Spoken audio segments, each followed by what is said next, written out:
3, hit it!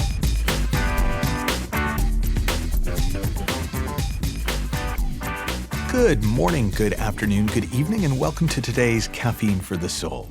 And the title and topic for today, Original Grace, actually emerged from a talk description that I once sent to somebody who'd asked me to come speak at their venue. And I'd called the talk Restoring the Factory Defaults.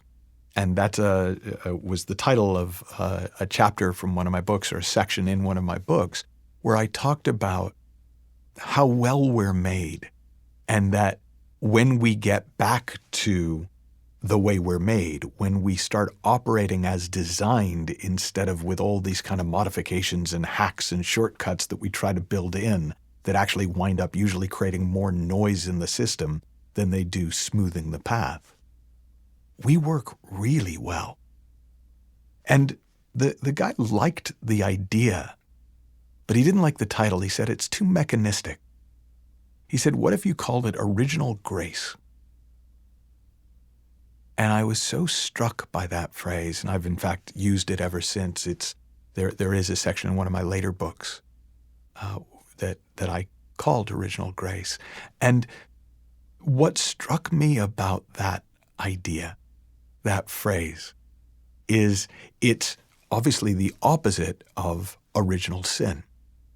So the idea behind a lot of teachings, a lot of religious teaching, which then seep into the culture and become part of our cultural mythology, part of the way we see ourselves and our world, is that we were all born with the stain of original sin. So because, as the story goes, this woman ate this apple, we're all screwed throughout all time. And that's one of the weird justifications for why, women are evil and can't be trusted, though I always thought, shouldn't we just hate snakes if we're going to take the story that seriously? But anyways, another conversation for another time. But what if the story of the Garden of Eden is not a story of original sin? It's a story of original grace. Because before they ate the apple, Adam and Eve existed in a state of grace, in a state of perfection, in a world of infinite variety, but infinite beauty. That preceded original sin, which means original grace has to be our nature. Original sin is something that we learned. And the reason that matters, the reason knowing what is original, what is our deepest nature matters, is because that's what will be left when we let go of everything else. So when we stop trying to make up for original sin, when we stop trying to fix everything that we think is broken about us, when we stop trying to make everything right, we begin to see that there's nothing wrong. There's nothing wrong with us. We are always as good as new. Outside of Rosemary's Baby and a few other horror movies, I've never seen anyone look into a baby's eyes and go, sinner! Right? You look into a baby's eyes and you just melt. And they've done experiments. Everybody melts. It's the default. Right? Now, that's not to say that some people don't do bad things.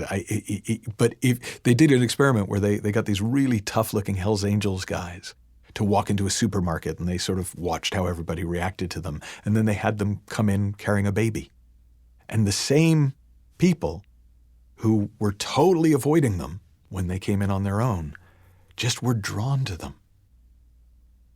Because the original grace of the babies was so present that we all kind of returned to Eden for a moment. We all instinctively go back to that place in ourselves that never left the garden. to that place in ourselves that never ate the fruit of the tree of the knowledge of good and evil. But what's super cool is that it's still in us. Is that the reason we struggle so hard to get back to Eden is because we never actually left it. We just think we did. And we live in that judgment, that place of good and evil, that internal divide where the one becomes the many. We go from the Tao to the world of 10,000 things.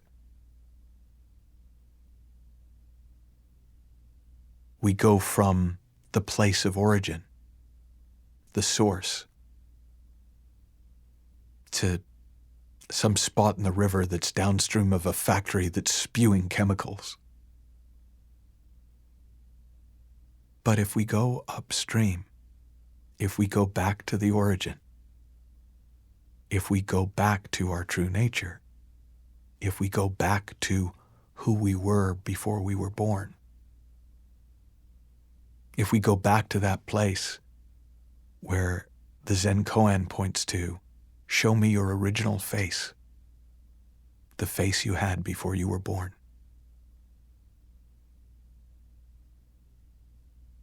then we naturally come from that perfection. We naturally notice the beauty of the variety. We enjoy all the things in the garden. We don't have to divide them up into those we fear and to those we love. And from that place of original grace, we naturally live gracefully. And the simplest thing that I've seen about original grace in the years since I first heard the phrase and was so struck by it is that the only thing that sits on top of it is the noise we generate.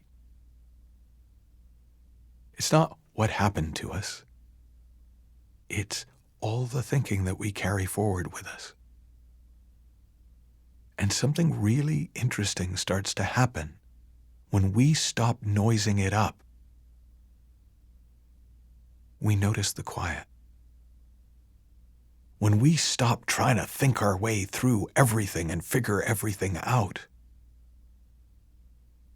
we spend more time in the space of no thought.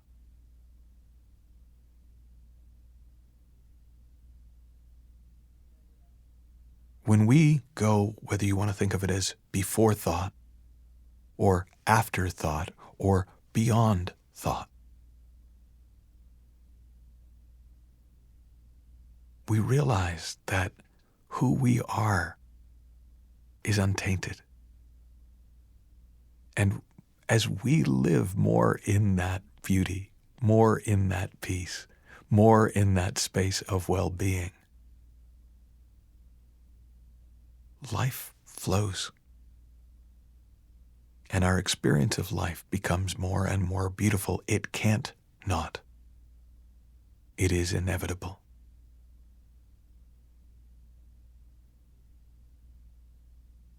And if you want to see more about your original grace, then all you need to do is stop noising it up. You can look for a silent mind. You can look for beautiful feelings. But you can also just notice when you're adding noise and stop.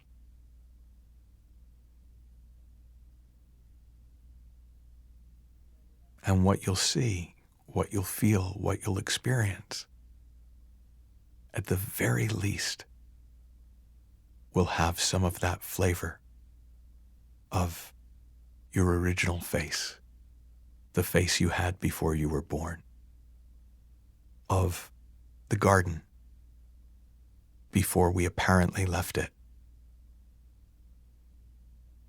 of our true nature, of original grace. Have fun, learn heaps, and I'll talk with you soon.